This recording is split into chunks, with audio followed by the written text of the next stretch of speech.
मन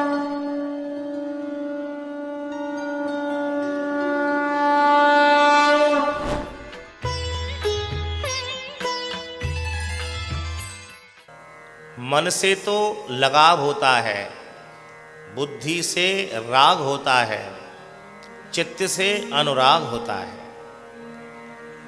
यहां श्रुति ये नहीं कह रहे कि मैंने तुम्हारे मन में प्रेम देखा, मैंने तुम्हारी बुद्धि में प्रेम देखा। किस में देखा? प्रीति ही शौनक चित्ते ते, चित्त में। और चित्त में प्रेम क्यों देखा? बोले राग हो चाहे अनुराग हो चाहे प्रेम हो, वो चित्त से ही में ही संग्रहित होगा। हमारे मन में कोई चीज संग्रहित नहीं रहती, हमारी बुद्धि में कोई चीज संग्रहित नहीं रहती। समझ रहे हैं ना? संग्रहित माने संग्रह, वो चित्त में ही होती है। जो प्रारब्ध हम लेकर आए हैं, अगर ये विचार किया जाए कि हमारे शरीर में वो कहाँ संग्रहित है। क्यों भाई?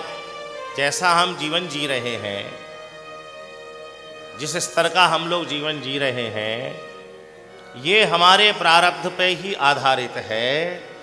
लेकिन वो प्रारब्ध कहाँ से प्ले हो रहा है? थोड़ा समझने की कोशिश करिए। वो जो प्रारब्ध है हमारा, पूर्व संचित जो कर्म है, वो कहां पर है? पंच भौतिक में तो है ही नहीं, इसको तो बिल्कुल उतार दीजिए। 10 इंद्रियों का जो समूह ये पंच भौतिक है, इसमें तो है ही नहीं। अब इससे परे बात आती है सूक्ष्म की। सूक्ष्म में सबसे पहली परत है मन। क्या मन में है? बोले नहीं। तो फिर क्या बुद्धि में है? बोले नहीं। तो फिर क्या चित्त में है? यस, हाँ, चित्त में ही है।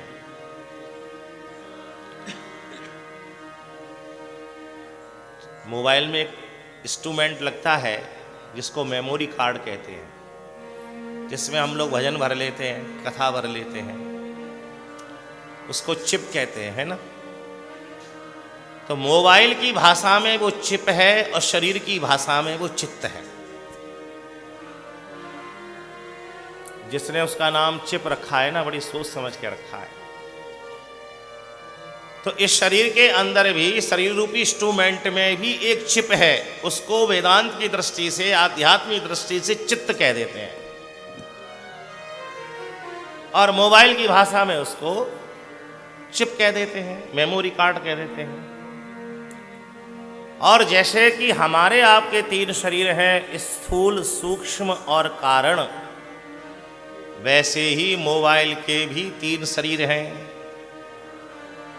विस्तार से मैं समझा दूंगा।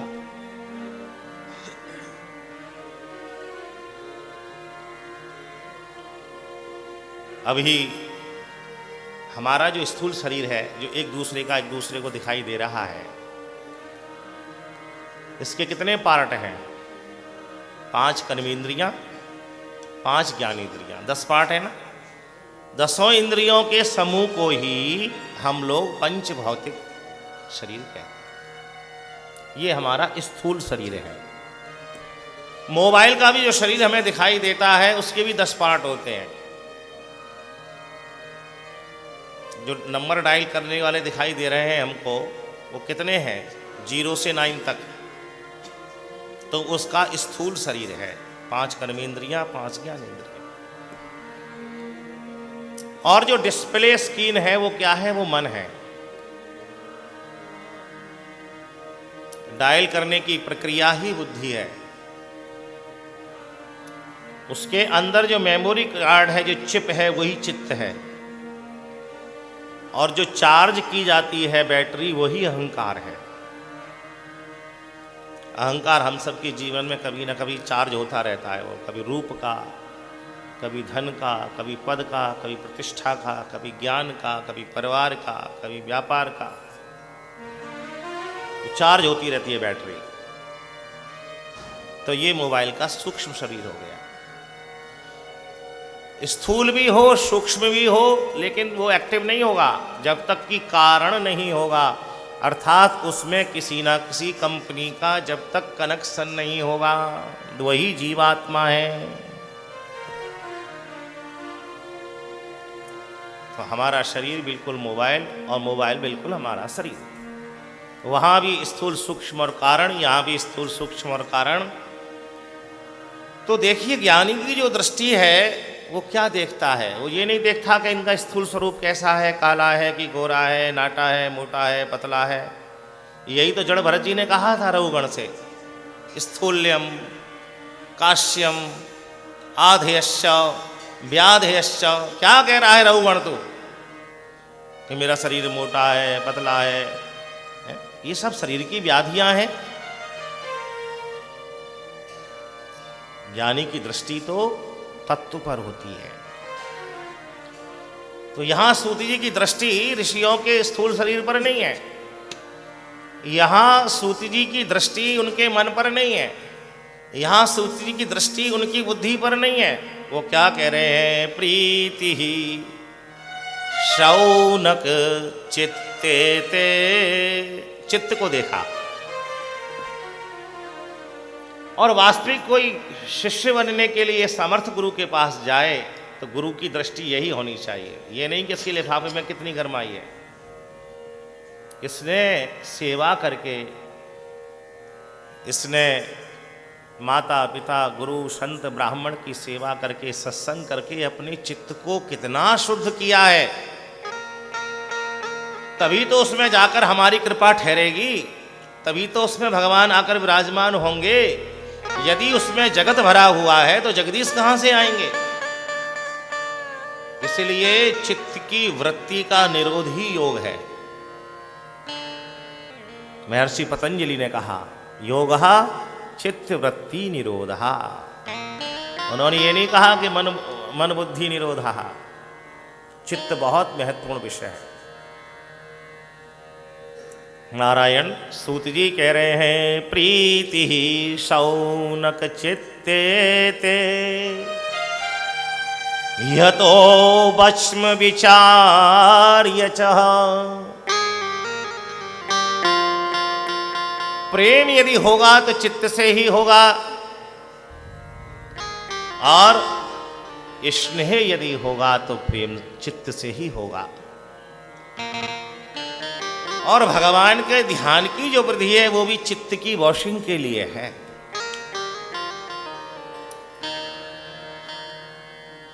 जो भी हम सत्संग करते हैं,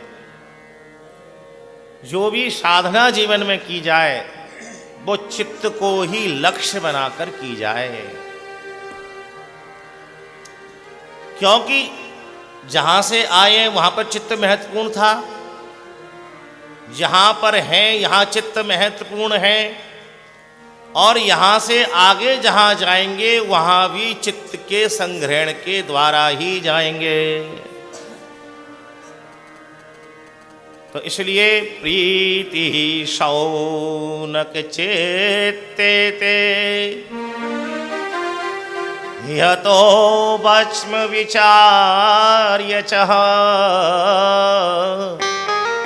श्री भागवत भगवान की जय, श्री हनुमान जी महाराज की जय, श्री संत भगवान की जय, श्री गंगे मैया की जय।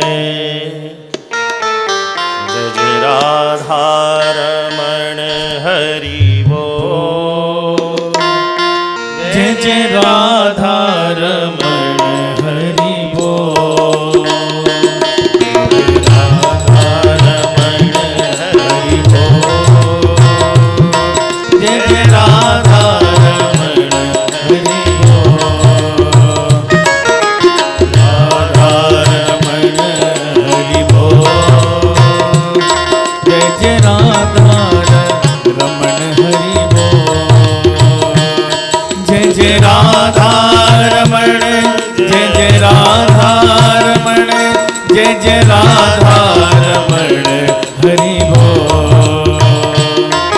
जय राधा रमण, जय राधा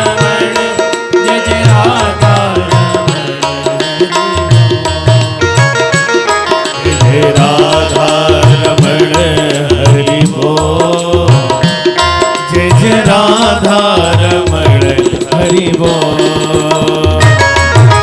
राधा रमण हरि बोल। जय राधा रमण हरि बोल।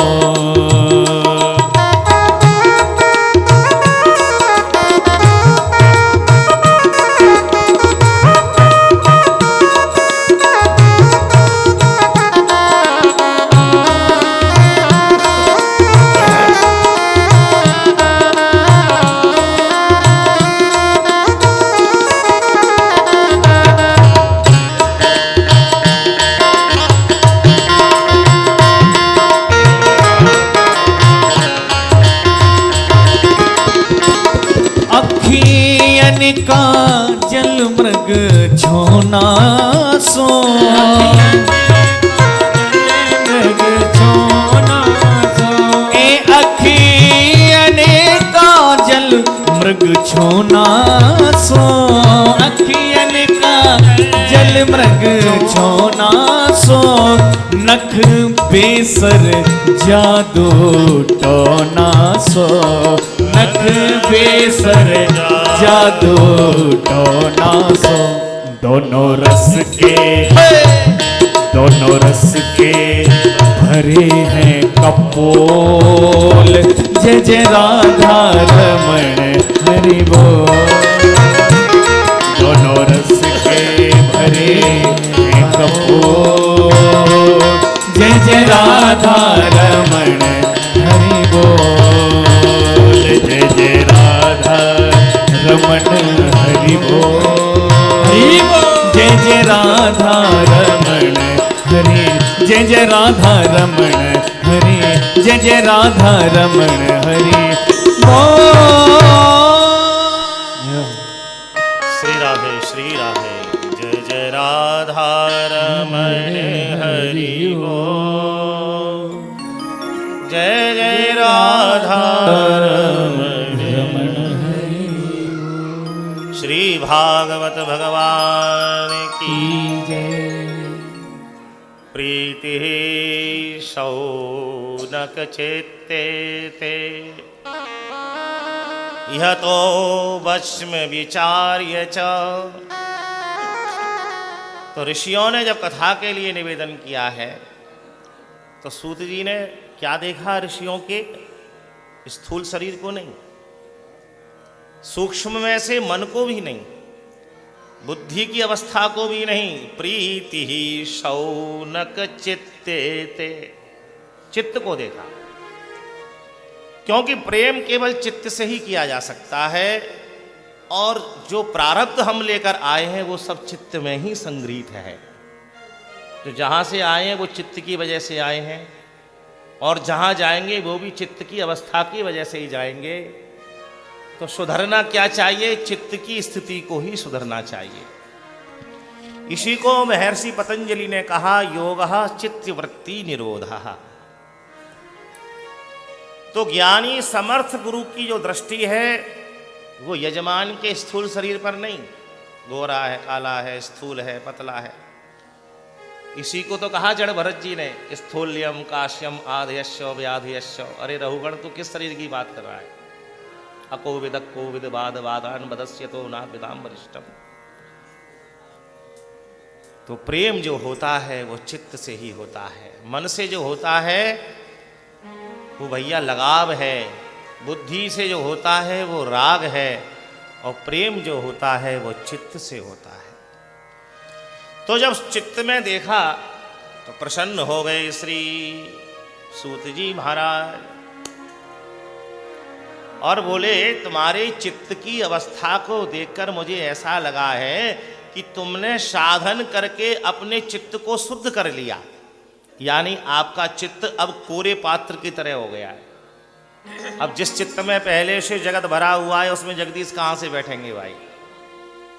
एक म्यान में दो तलवार तो रह नहीं सकती।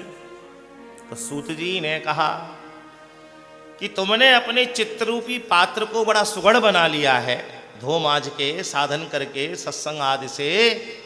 तो अब मैं उसमें कथा नहीं, कथा होता है चित्त की शुद्धि के लिए।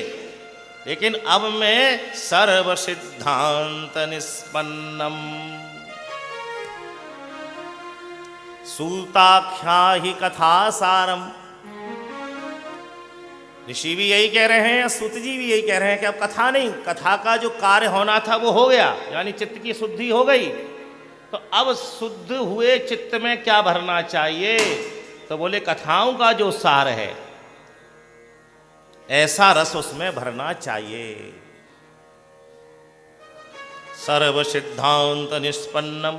और देखो, 2 ग्रंथों के लिए ये बात कही गई है।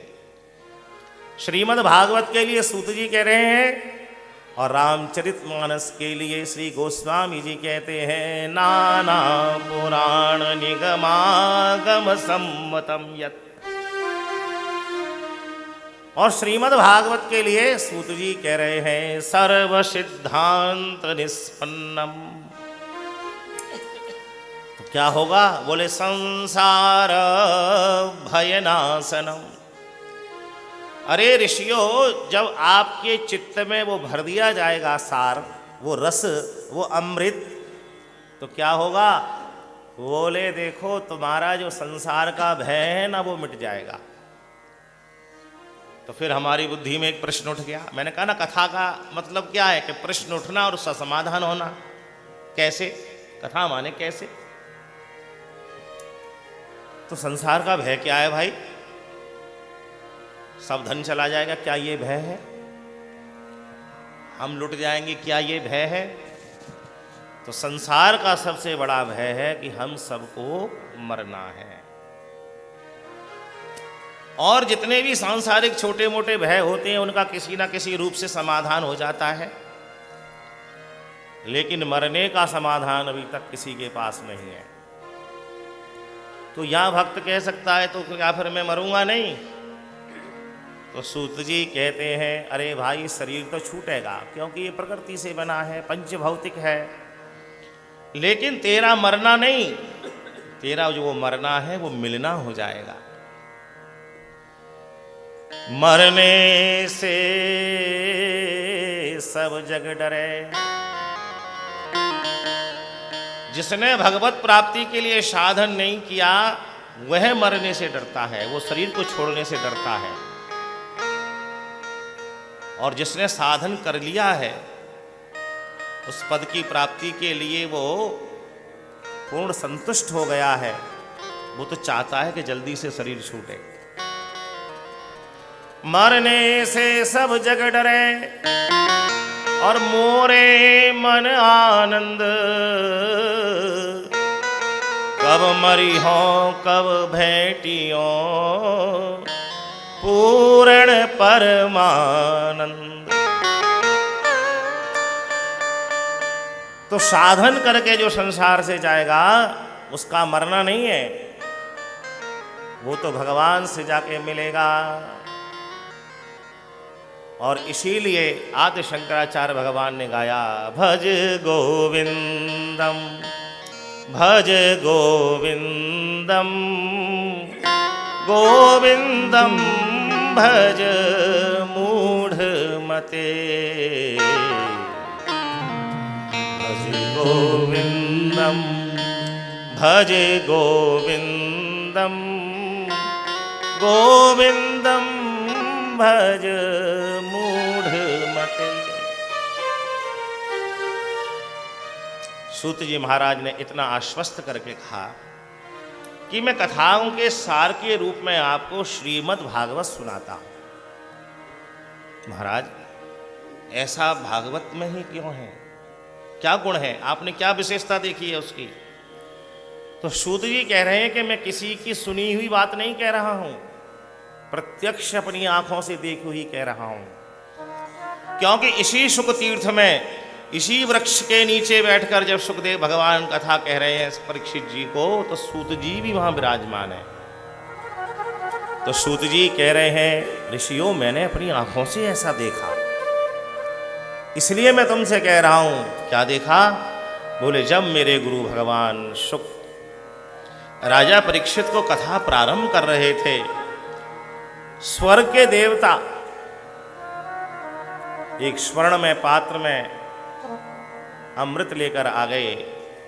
शुकम नत्वा बदन सर्वे स्वीकार कुशलासुरा, अपने कार्य को बनाने में जो बहुत चतुर हैं, ऐसे इंद्रादि देवताओं ने आकर सुखदेव जी को नमन किया। शुकम नत्वा वदन सर्वे, बोले महाराज आपके शिष्य को 7 दिन में मरने का शाप लगा है, हम स्वर्ग का अमृत लेकर आ गए, प्रसाद में देके इसको पान करा के विदा करो और भागवत रूपी अमृत हमको पिला दो। सुखदेव जी ने एक क्षण में विचार किया, अरे ये कथा को सुनने के लिए आए हैं या खरीदने के लिए आए हैं? एवं विनिमय जाते, ये तो व्यापार हो गया कि भाई एक चीज ले लो दूसरी चीज ले लो। व्यापार में यही तो होता है कि हम धन देते हैं और सामान ले लेते हैं। पहले लोग अनाज देते थे और जो अपनी आवश्यकता होती वो ले लेते थे। एवं विनिमय जाते, अभक्ताश्च, ये तो अभक्त है, ये इसके अधिकारी नहीं है, ये इसको खरीदना चाह रहे हैं। और वास्तविक में इस व्यास गद्दी से कह रहा हूं कि जो भागवत को खरीदते हैं और कहने वाले बेचते हैं वो कभी कल्याण के पात्र नहीं हो सकते।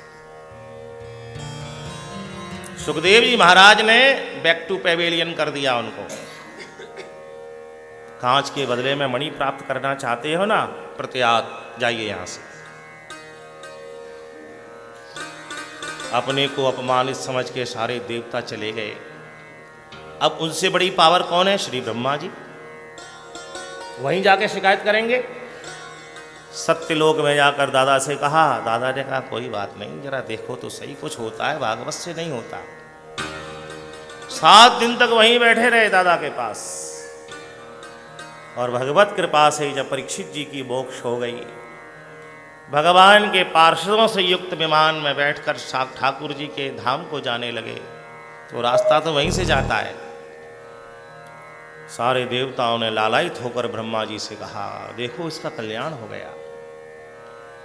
तो ब्रह्मा जी ने तुला बंधवाई और एक पड़ले में समस्त ग्रंथों को रखा, दूसरे पड़ले में श्रीमद् भागवत जी को तुलसी से युक्त करके पधराया।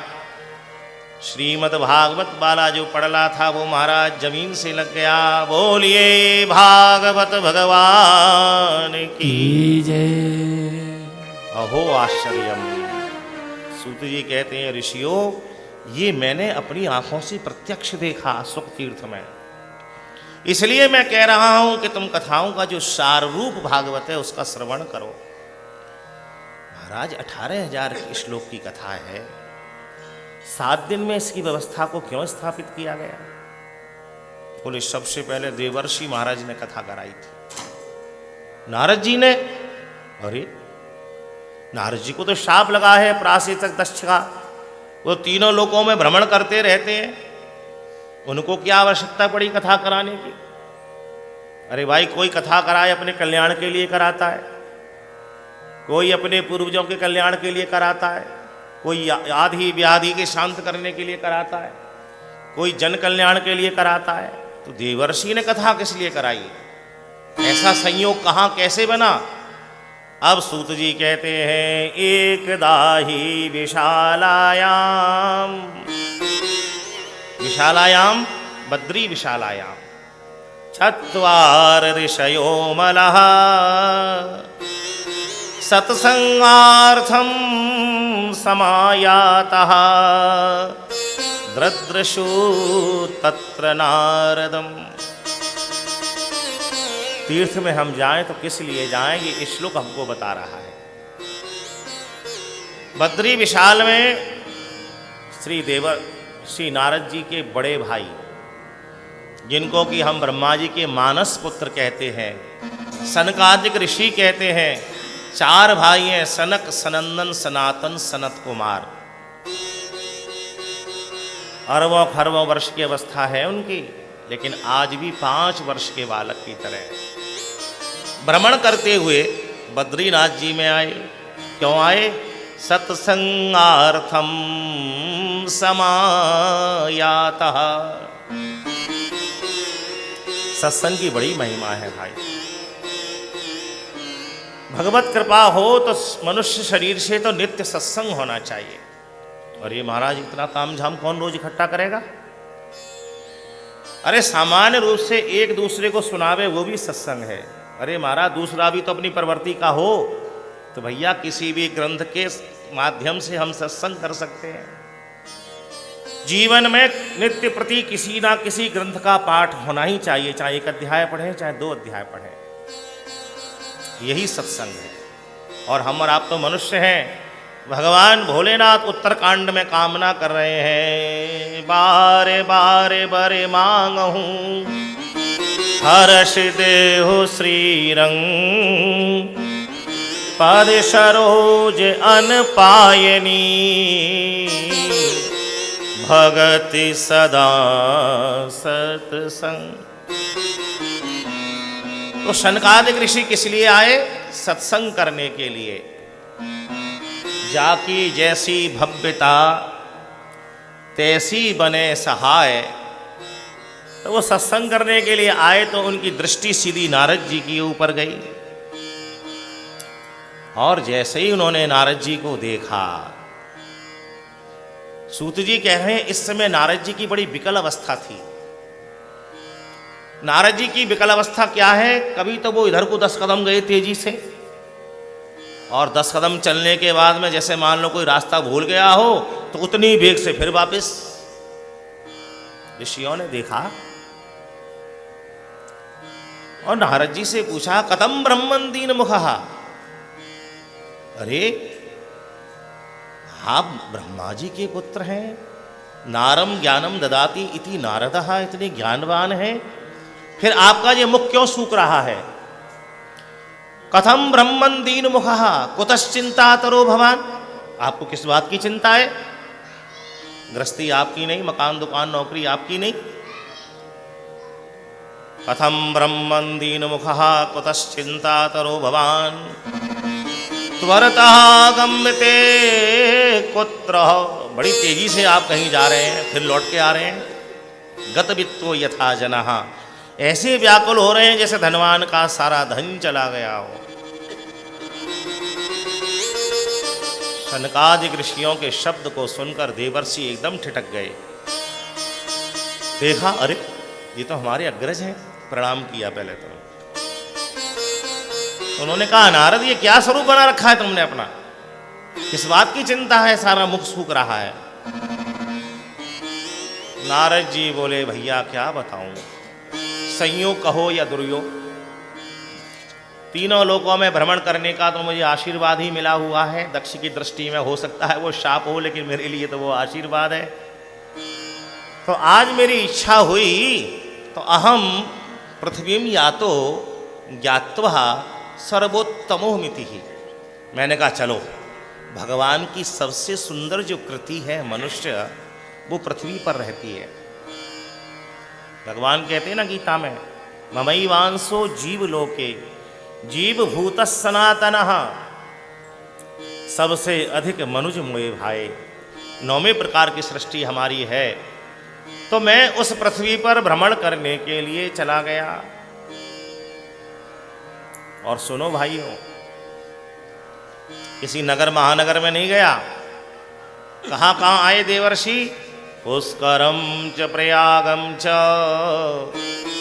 काशीं गोदावरीं तथा हरिक्षेत्रम कुरुक्षेत्रम श्रीरंगम सेतुबंधनम। सारे तीर्थों में गए, लेकिन आज से हजारों वर्ष पहले देवर्षि नारद जी वर्तमान स्वरूप तीर्थों का अब व्यक्त कर रहे हैं। क्या कह रहे हैं? सत्यम नास्ति सता शौचम। भैया मन में वेदना ये है कि मैं बड़ी श्रद्धा लेके तीर्थों में गया, लेकिन जब मैंने तीर्थों की जाकर स्थिति को देखा तो सत्यम नास्ति, तपा शौचम, दया दानम न विद्यते, उदिरम भरणो जीवः। बस किसी के जीवन में सत्य दिखाई नहीं दिया, तप नहीं दिखाई दिया, पवित्रता नहीं दिखाई दी, दया दान दिखाई नहीं दिया। सब महाराज अपनी व्यवस्थाओं में लगे हैं। बड़ी चिंता हुई मुझे।